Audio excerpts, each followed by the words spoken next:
तो हम आज चैप्टर पढ़ रहे थे वायुमंडल का संगठन और संरचना। बहुत ही छोटा सा और बहुत ही इजी और जल्दी समझ आने वाला टॉपिक है।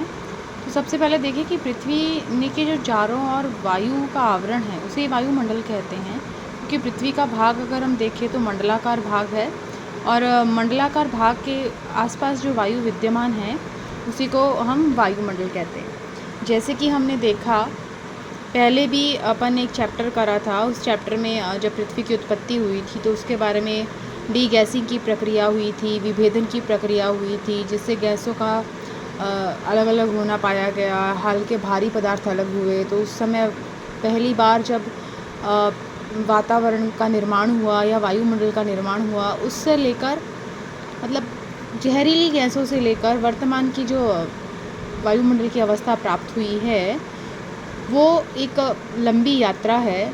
तो वायुमंडल के आसपास जो भी तत्व पर पाए जाते हैं वो पृथ्वी के ग्रेविटेशनल फोर्स के कारण रुके हुए हैं, क्योंकि वायु ना दिख सकती है, ना उसका कोई रंग है, ना कोई उसका स्वाद है। अगर हम देखें तो हमारे चारों ओर हज़ारों किलोमीटर ऊंचाई पर जो भी गैसों का आवरण पाया जाता है उसे वायुमंडल कहा जाता है। पृथ्वी से वायुमंडल को अलग नहीं किया जा सकता। वायुमंडल में बहुत सारी गैसें व्याप्त है। कोई भी व्यक्ति, आपको पता है कि वायु के बगैर जीवित नहीं रह सकता, तो it is a important part of our life. तो एक बहुत ही फेमस जो क्लाइमेटोलॉजिस्ट है फिंच और टिवार्था, उनकी डेफिनेशन है कि वायुमंडल गैसों का आवरण है जो धरातल से सैकड़ों मील की ऊंचाई तक विस्तृत है और उसका अभिन्न हग है। इसी प्रकार मॉन्क हाउस है, वो कहते हैं कि वायुमंडल गैस की एक पतली परत है जो गुरुत्वाकर्षण के कारण पृथ्वी से जुड़ी हुई है। यानी कि पृथ्वी के अंदर बहुत सारी गैसें पाई जाती है जो ग्रेविटेशनल फोर्स के कारण उसके आसपास हैं। तो एक बात हमें यहाँ पर क्लियर करनी होगी कि बहुत सारे पदार्थ ऐसे होते हैं जो हैवी होते हैं, तो वो धरातल के समीप आकर आ जाते हैं, और बहुत से पदार्थ हल्के होने के कारण अंतरिक्ष में या फिर हम कहें कि कुछ ऊंचाई पर वो तैरते हैं। लेकिन कुछ पदार्थ ऐसे होते हैं जो ना हल्के होते हैं ना भारी होते हैं, वो बिल्कुल वायुमंडल के बीच में लटके रहते हैं, जिसको हम सस्पेंशन कंडीशन बोल सकते हैं। ऐसी कुछ मतलब धूल के कण या वो जो कण होते हैं वो वायुमंडल में बहुत ही इम्पॉर्टेंट रोल प्ले करते हैं। तो जो वायुमंडल के अंदर आपको पता है कि बहुत सारी गैसें पाई जाती है, nitrogen, oxygen, argon, carbon dioxide, neon, helium, ozone और हाइड्रोजन।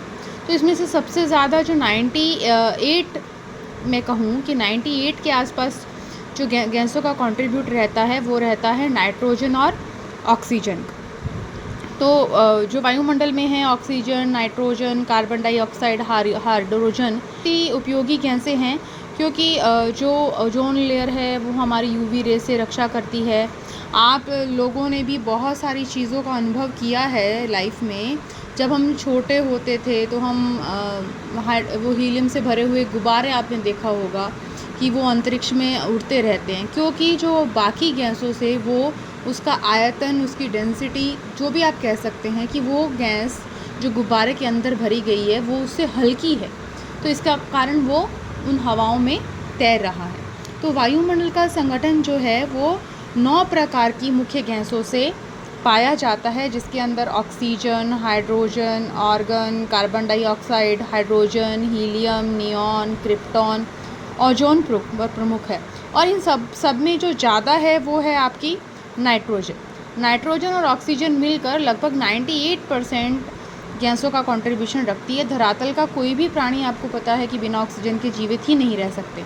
तो इस प्रकार ये दोनों गैसें, अगर मैं ये कहूँ कि 99% कंट्रीब्यूट अपना रखती है पूरे वायुमंडल में, तो भी ये गलत नहीं है। और बाकी जो गैसें हैं वो 1% है। तो कुछ महत्वपूर्ण गैसें हैं जिसका चार्ट मैं आपको दिखा रही हूँ, आप इसको नोट कर लीजिएगा। तो यहाँ देखिए आप, वायुमंडल में विभिन्न गैसों का प्रतिशत: nitrogen, oxygen, argon, neon, helium, ozone और हाइड्रोजन। तो सबसे ज़्यादा जो कंट्रीब्यूशन रहता है वो रहता है किसका? नाइट्रोजन का।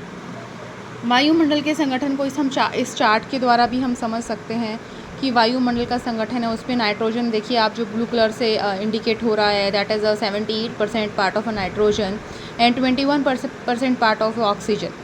तो बहुत सारी चीज़ें हैं। जो नाइट्रोजन है, वो जो नाइट्रोजन गैस है, उसकी उपस्थिति के कारण ही वायुदाब, पवनों की शक्ति, प्रकाश का परावर्तन होना संभव है।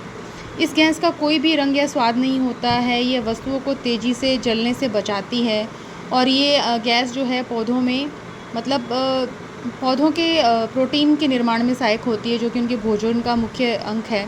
तो इसीलिए ये जो प्रक्रिया होती है, नाइट्रोजन गैस न होती तो आग पर कंट्रोल करना कठिन हो जाता। तो ये संपूर्ण प्रक्रिया क्या कहलाती है? नाइट्रोजन चक्र कहलाता है। और उसके बाद है ऑक्सीजन गैस। तो ऑक्सीजन गैस को जीवनदायिनी गैस माना गया है।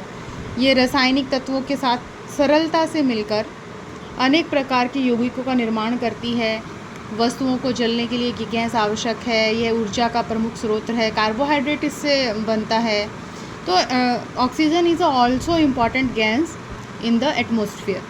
नेक्स्ट हम देखते हैं कार्बन डाइऑक्साइड। यह एक भारी गैस है और वस्तुओं के जलने से उत्पन्न होती है। सभी प्रकार की वनस्पतियाँ जो फोटोसिंथेसिस करती है, यानी कार्बन डाइऑक्सीजन का ही वो उपयोग करती हैं। वैज्ञानिकों का मानना है कि धीरे धीरे ये गैस पृथ्वी पर बढ़ रही है और इसके कारण पृथ्वी के जो अदर लेयर्स हैं, जो अदर नीचे परतें हैं वायुमंडल की, उसका तापमान भी बढ़ रहा है। तो यहाँ आप देखिए, ये वीनस, अर्थ और मंगल, 3 प्लैनेट्स का बताया गया है कि वीनस पर CO2 ज़्यादा है ना, और अर्थ पर बहुत कम CO2 मिलती है। और वहीं कार्बन डाइऑक्साइड, अगर अपन मास की बात करें तो मास और वीनस पर, यानी मंगल और शुक्र पर, कार्बन डाइऑक्साइड जैसी गैसें बहुत ज़्यादा है। ओजोन लेयर, और ओजोन लेयर जो है वायुमंडल की एक अलग इम्पॉर्टेंट गैस है। इसका निर्माण ऑक्सीजन के 3 परमाणुओं से होता है और ये धरती पर आने वाली UV रेस को आने से रोकती है। जो मानव की आँखें हैं वो 0.4 माइक्रोन से 0.7 माइक्रोन के बीच जो विजिबल लाइट है वो देख सकती हैं। मतलब 0.4 से कम और 0.7 से ज़्यादा मानव की आँखें इसको नहीं देख पाती हैं। तो इसके लिए जो UV रेज़ जो होती हैं, अल्ट्रा वायलेट रेज़, उसको ओजोन लेयर धरती पे आने से रोकती है। इसकी आज वर्तमान में अगर हम देखें तो ओजोन डिप्लेशन नाम से आपने बहुत बार सुना होगा। ओजोन परत में छेद हो रहा है, या छेद होने से आशय है कि ऑक्सीजन के 3 परमाणुओं से मिलकर ओजोन गैस का निर्माण होता है। तो जो ओजोन गैस है वो एक तो बिल्कुल प्रॉपर हाइट पे है, उसको ऊपर से सूर्य ताप मिल रहा है। तो इस एप्रोप्रिएट कंडीशन के कारण, यानी उत्तम स्थिति के कारण ही ओजोन गैस का निर्माण हो रहा है। तो ओजोन गैस का जब निर्माण हो रहा है तो वो 3 ऑक्सीजन से मिलकर एक अणु बन रहा है जो ओजोन बन रहा है। लेकिन इसके लिए रिस्पॉन्सिबल है CFC गैस। CFC गैस जो है वो क्या करती है कि CFC का एक अणु ओजोन के बहुत सारे अणुओं को तोड़ देता है, यानी कि उनकी जो सघनता है उनके बीच में वो उनको दूर कर देता है। तो हम ये कहेंगे कि उनके बीच में वो छेद हो जाता है। उसके बाद नेक्स्ट इम्पॉर्टेंट है जलवाष्प। अब जलवाष्प इम्पॉर्टेंट क्यों है? जलवाष्प सिर्फ भूमि के या धरती के आसपास परतों में ही पाया जाता है। जैसे जैसे हम हाइट पर जाएंगे जलवाष्प की मात्रा में कमी होती जाएगी। वायुमंडल का जो संपूर्ण जलवाष्प का लगभग अगर हम देखें 90% पार्ट धरती से सिर्फ 8 किलोमीटर ऊपर ही मिलता है। तो इससे ऊपर जलवाष्प की मात्रा बहुत कम हो जाती है। और अगर हम एवरेज देखें तो वायुमंडल में, पूरे वायुमंडल में जो जलवाष्प है वो सिर्फ 2% ही कंट्रीब्यूट करती है। जलवाष्प सूर्य से आने वाली सूर्य ताप के कुछ भागों को अवशोषित कर लेता है तथा पृथ्वी द्वारा विकिरित ऊष्मा को अपने पास होल्ड करके रखता है। इसी तरह मतलब हम ये कहें कि जो वाटर वेपर है, जो जलवाष्प है, वो पृथ्वी के चारों ओर एक ब्लैंकेट का काम करता है। तो जो वो ब्लैंकेट का काम करता है जिससे न तो पृथ्वी ज़्यादा अधिक गर्म होती है और ना पृथ्वी ज़्यादा अधिक ठंडी होती है। तो मतलब ये जो जलवाष्प है ये बहुत ही इम्पॉर्टेंट रोल प्ले करता है अर्थ के प्रॉपर टेम्परेचर को मेंटेन करने के लिए। तो हम ये कहें कि अगर वर्षा के लिए जो रिस्पॉन्सिबल है वो ये वाटर वेपर ही हैं।